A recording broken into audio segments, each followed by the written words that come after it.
जय भारत। जिनकी वजह से आज आप और हम अपने विचारों को कृति में ढालने का साहस कर पा रहे हैं, ऐसे हमारे थोर समाज सुधारक, विचारवंत, महानायक और महानायिकाओं को मैं प्रथम वंदन करती हूँ।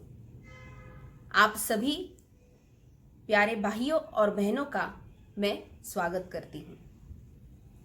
12 जनवरी हमारी एक आदर्श माता, हमारी एक ऐसी महानायिका जिसकी जयंती है, राजमाता, राष्ट्रमाता जिजाऊ मां साहेब। विविध गुणों से युक्त जिजाऊ और उनसे मिलने वाली ऊर्जा का महत्व, आज हम उनके बारे में कुछ ऐसी बातें जिनसे हम ये सब जान पाएंगे, वो यहाँ पे आपके सामने मैं रखने वाली हूँ।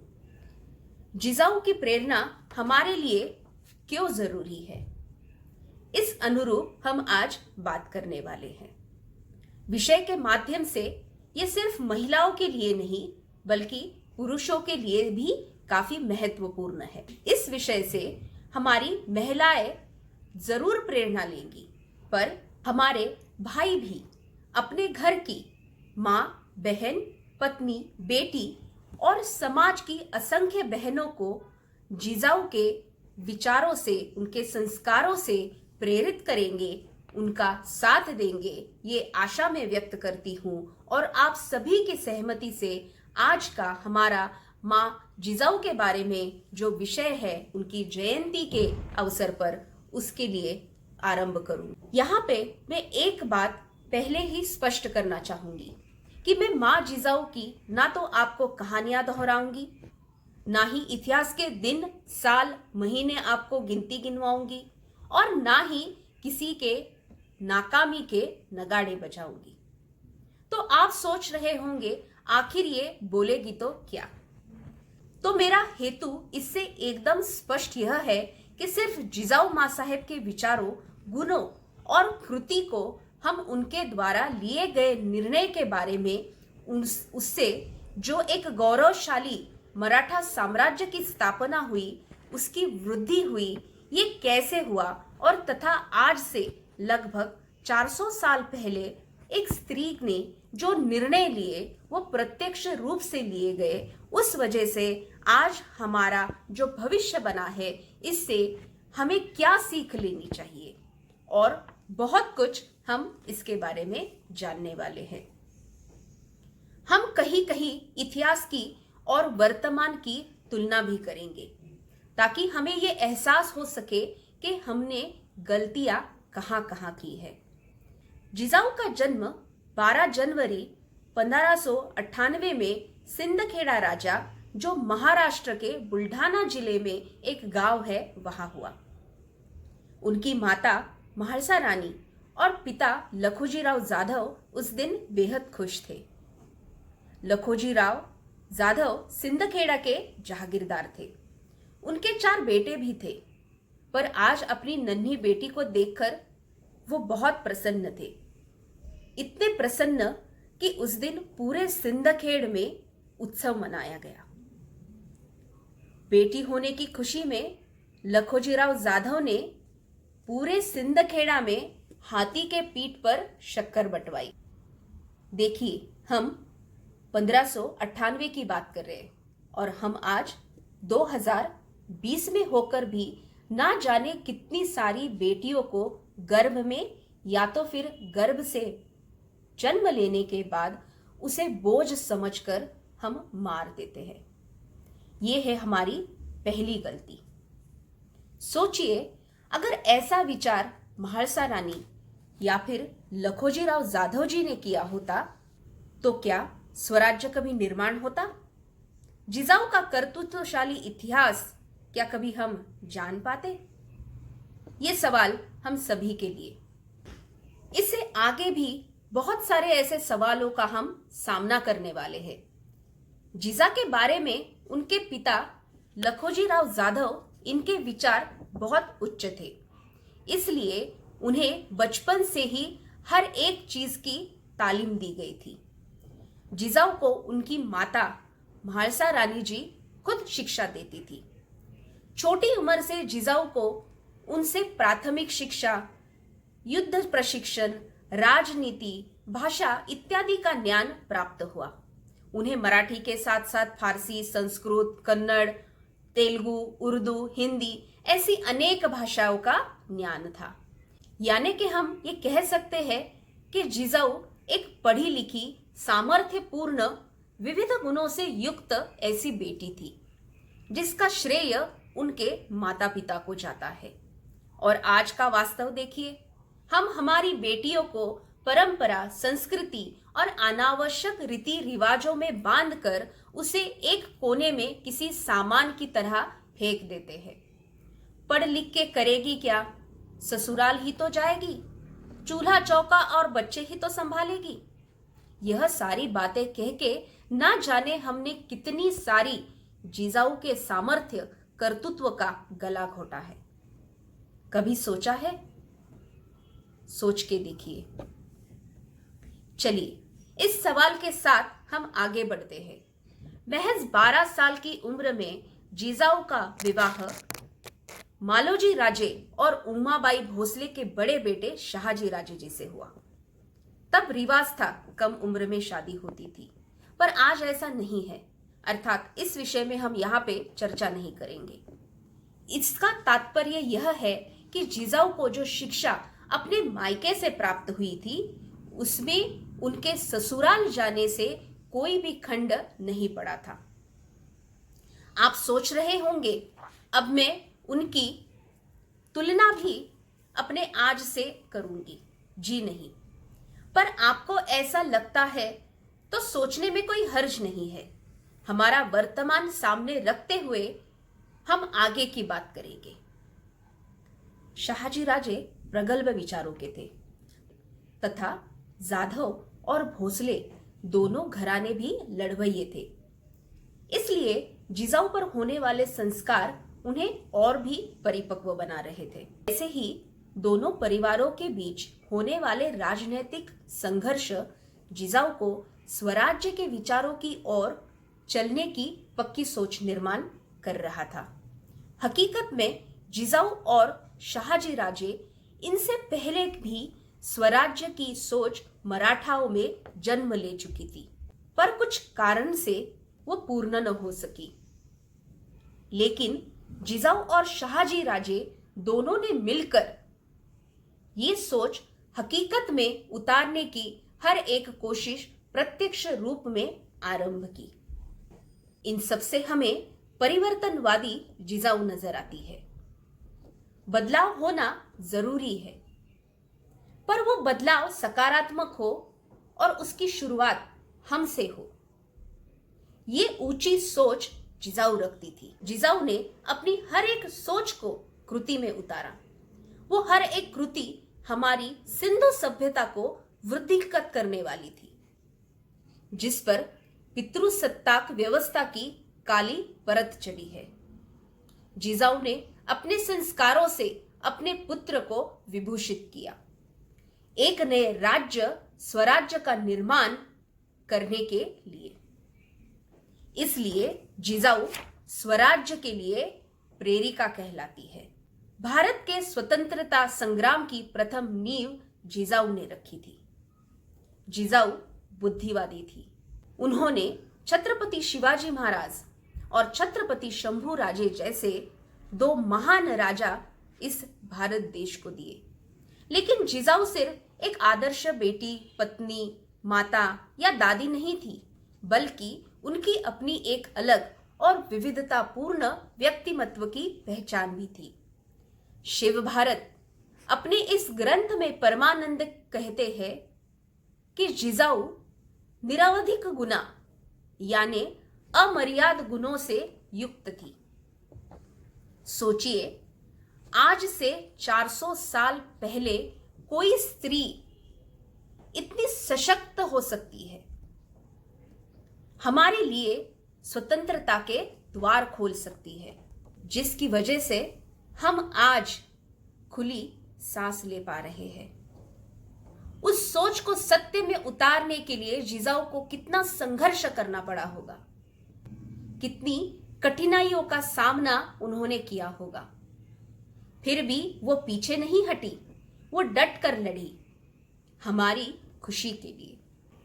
हमारी असली मूल संस्कृति के छुपाए गए पद चिन्हों को उजागर करती गई। उन्होंने अपने संस्कारों से सिंधु सभ्यता, बलिवंश, बुद्ध और असंख्य बहुजन महानायक महानायिकाओं का संघर्ष, उनका कर्तृत्वशाली गौरवशाली इतिहास पठन कर शिवाजी राजे और संभाजी राजे को सिखाया। इन्हीं विचारों के आधार पर स्वराज्य निर्माण हुआ और उसकी रक्षा छत्रपति कर पाए। शिवाजी राजे के जन्म से उनके छत्रपति बनने तक के सफर में जिजाऊ उनकी प्रेरणा और उनकी प्रमुख महत्वपूर्ण मार्गदर्शक बनी, यह कहना अनुचित नहीं होगा। इतना साहस और धैर्य जिजाऊ अपने में समा चुकी थी। और आज हमें देखिए, क्या प्रेरणा लेनी चाहिए हमें जिजाऊ से? क्या हम उनके किए कार्य को न्याय दे पा रहे हैं? मुझे तो ऐसा नहीं लगता। हम बहुत कुछ गलत कर रहे हैं। जिन चीजों को जिजाऊ हमसे दूर ले जाना चाहती थी, हमने उस हर एक चीज को अपने अंदर घर बनाने की जगह दी है। हाँ, कुछ महिलाएं हैं जो जिजाऊ के दिखाए हुए मार्ग पर चल रही है, पर उन्हें भी काफी तकलीफों का सामना करना पड़ रहा है, क्योंकि ये मार्ग आज भी एक स्त्री के लिए सहज नहीं है। ऐसा क्या है इस मार्ग में जो इसे इतना कठिन बनाता है? और जिजाऊ ने इसे पार कर एक नया मार्ग कैसे निर्माण किया होगा, इसका रहस्य जिजाऊ चरित्र में है। जिजाऊ ने अपनों का खून दूसरों के लिए बहते देखा है। वो इसे बदलना चाहती थी। उनके मन में ये ख्याल हमेशा से था। शाहजी राजे भी यही सोच रखते थे। इस बात पर दोनों की सहमति होने पर जिजाऊ ने ठान लिया, उन्हें कोई भी त्याग करना पड़े, संघर्ष करना पड़े, वो अपने लोगों का स्वराज्य निर्माण करने की मंशा को जरूर पूरा करेंगी। हम इससे ये समझ तो सकते हैं, जिजाऊ ने अपना सब कुछ सिर्फ स्वराज्य के लिए त्याग कर दिया। जिसके सपने कई देखते हैं, वो स्वतंत्रता प्राप्त करने के लिए जिजाऊ अकेली इस राह पे चल पड़ी थी। उनका पूरी तरह से शाहजी राजे ने साथ निभाया। अपने बेटे शिवाजी राजे को जिजाऊ ने स्वराज्य के लिए तैयार करना शुरू किया। बाल शिवबा को वो मानवता, नैतिकता के संस्कार देती थी। संकट हो या विपरीत परिस्थिति हो, कोई भी स्थिति क्यों ना हो, उसका सामना करके उस पर मात कर धैर्य से आगे बढ़ना, ये बातें वो उन्हें सिखाती थी। प्रजा के हित में ही अपना हित है, ये हमेशा जिजाऊ शिवाजी राजे को सिखाती थी। जिजाऊ मां साहेब कोई साधारण स्त्री नहीं थी, वो एक राजनेता थी। हर एक चीज को वो बारीकी से सोच विचार करके करती थी। वो साहसी, स्वाभिमानी, दृढ़ निश्चयी, निडर, स्वतंत्र विचारों की थी। वो बुद्धिजीवी थी। वो बुद्धि प्रामाण्यवादी थी। वो केवल पैरों तक नहीं सोचती थी, वो उनकी सोच दूर तक रखती थी। इसलिए तो जब शिवाजी राजे के समय वो पेट से थी, तब उनके दोहद भी उनके विचारों से परे नहीं थे। पर्वत कर चढ़कर जाना, हाथी के पीठ पर बैठना, ध्वज ऊंचा फैलाना, बाघ के पीठ पर बैठना, सोने के सिंहासन पर आसनस्थ होना, नगाड़ों की आवाज सुनना, युद्ध कर्म करना, विविध शस्त्र चलाए, किले जीत लाए, दान करके आनंद प्राप्त करे, विजय श्री प्राप्त करे। ऐसे बहुत कुछ वर्णन परमानंद अपने ग्रंथ शिव भारत में जिजाऊ के दोहत के बारे में वर्णन करते हैं। सहज है जो स्त्री दिन रात स्वराज्य के स्थापन होने की सोच रखती हो, वो उसी का चिंतन भी करेगी हर वक्त। पर यही से काल चक्र की नई दिशा की शुरुआत हुई थी। हमें इससे ये बोध तो जरूर मिलना चाहिए कि हमें अपने ध्येय के प्रति समर्पित होना चाहिए, इतना कि हम उसका चिंतन करें, तब तक जब तक हम सफल ना हो पाए।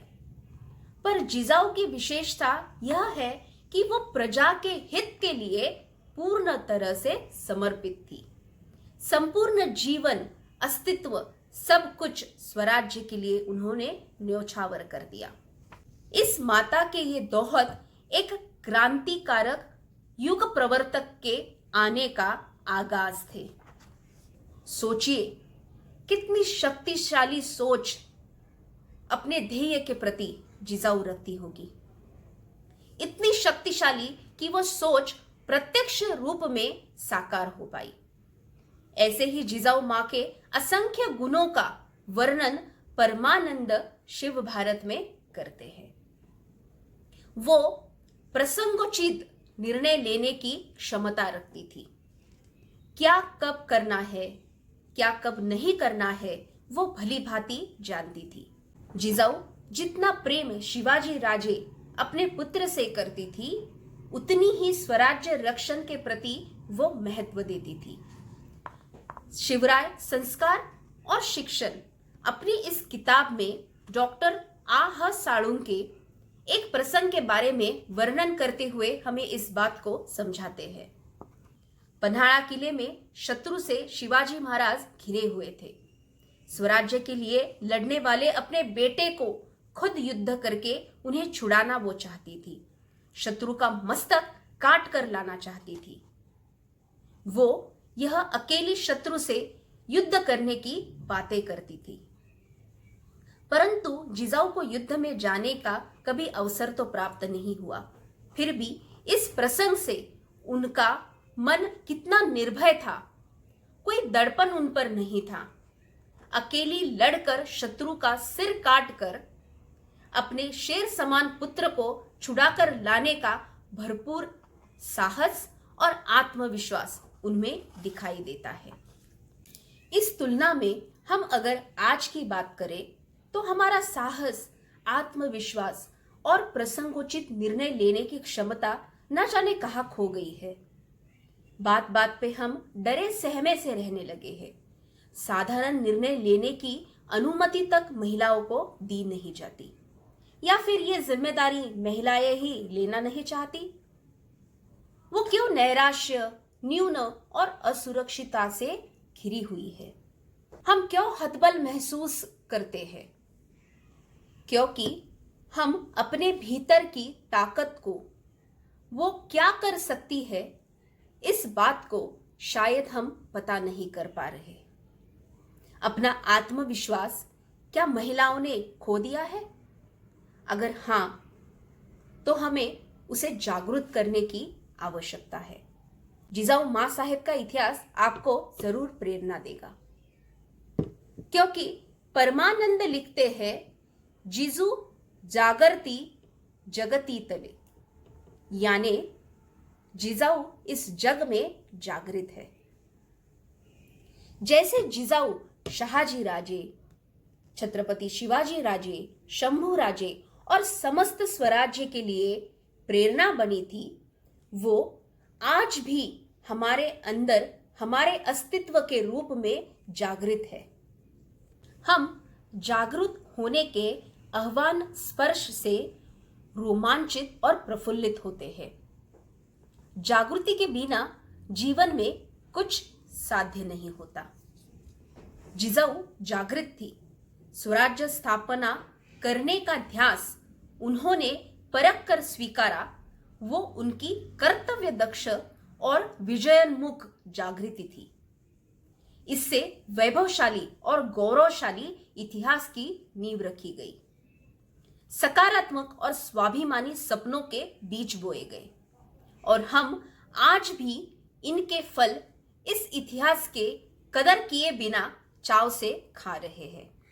अगर ऐसा ही होता रहा, हम यूं ही सुषुप्ति यानी के गहरी नींद में रहे, जानकर भी जागृत ना हो सके, तो हमारी आने वाली पीढ़ियां क्या हमारे इस गौरवशाली इतिहास और उनके रचयिताओं को जान पाएगी?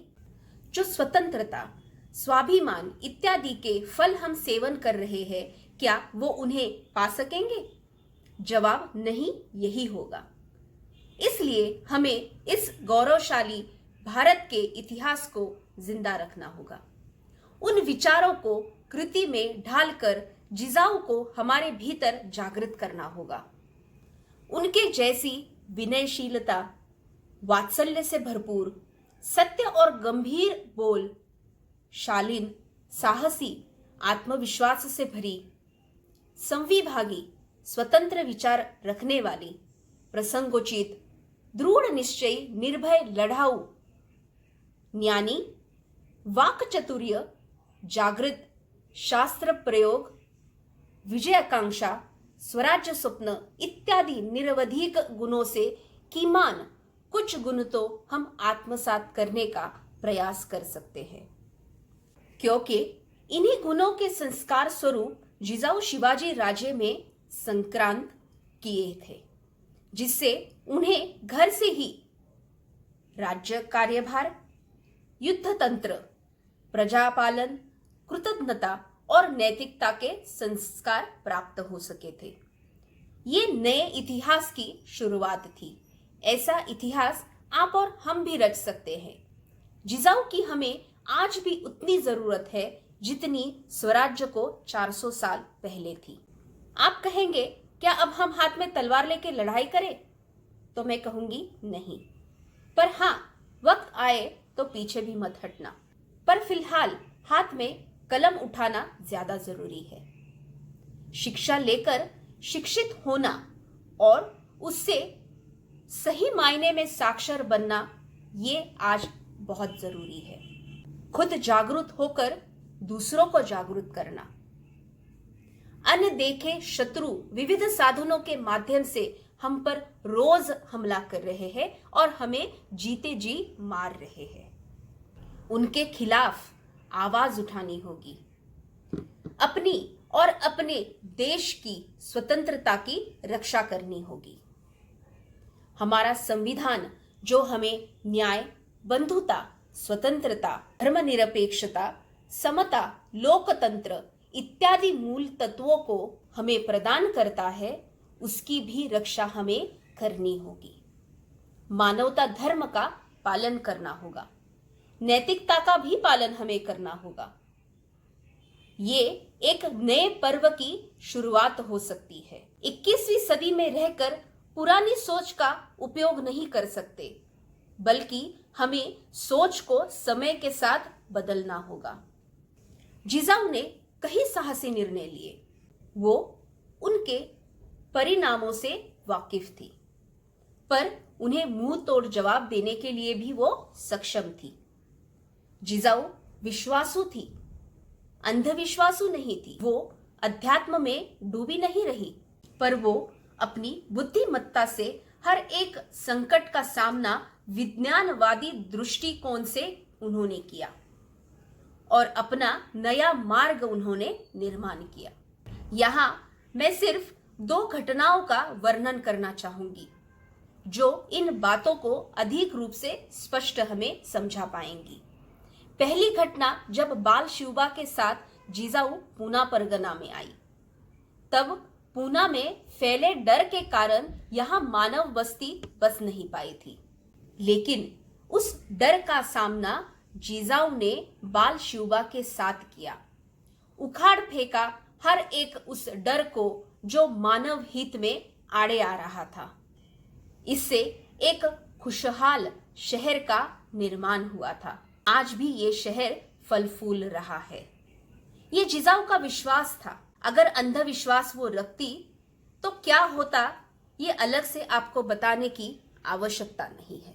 दूसरी घटना, इसे एक बार नहीं, छत्रपति शिवाजी राजे, छत्रपति शंभू राजे, इन्होंने कई बार दोहराया।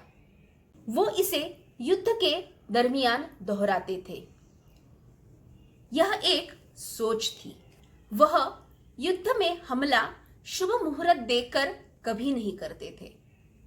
उन्होंने अमावस्या के मौके पर कई बार युद्ध किए हैं, जो कि आज भी हम अशुभ मानते हैं। पर छत्रपति उसे एक अवसर समझकर अपनी बुद्धि का प्रमाण देकर यशस्वी रूप से शत्रु पर विजय प्राप्त करने के लिए उसका निसंकोच उपयोग करते थे। हम आज अमावस्या का डर पालकर शुभ अशुभ के चक्कर में सब बंद करके बैठे हैं। हमारा सबसे बड़ा शत्रु हमारा भय होता है। कई खतरनाक ऊर्जा हमारी तरफ आकर्षित करता है। अनावश्यक भय से हमें मुक्त होना होगा। हमारी मां जिजाऊ के कृतिशील विचारों को हमारे जीवन में हमें उतारना होगा। अपने जीवन का असली मूल्य हमें समझना होगा। हमारे कंधे पर जो जिम्मेदारी है उसे हल्के में मत लीजिएगा। हम आज भी जिजाऊ और उनके जैसे ना जाने कितने महानायक महानायिकाओं के कंधे पर उसे नींव समझकर खड़े हैं। समाज हित से मानवतापूर्ण समाज व्यवस्था की रचना की ओर हमें ऊपर उठने की प्रेरणा देती है।